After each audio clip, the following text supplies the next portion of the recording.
Ranipur reporter मदद अली सोलंकी। रानीपुर लग government primary school Rano Khan Solanki जी बिल्डिंग ज़बून हाल हुजण ऐं बुनियादी सहूलतुनि जी खोट ख़िलाफ़ स्कूलनि जे शागिर्दनि ऐं वालिदैन एहतजाजी मुज़ाहिरो करे धरणो हंयो।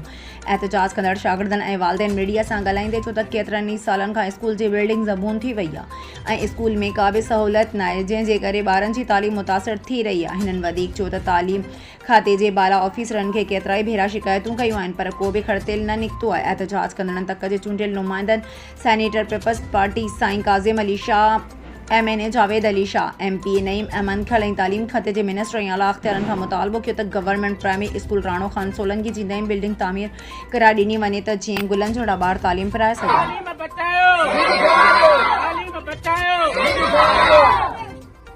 बुनियादी सहूलतूं ॾियो,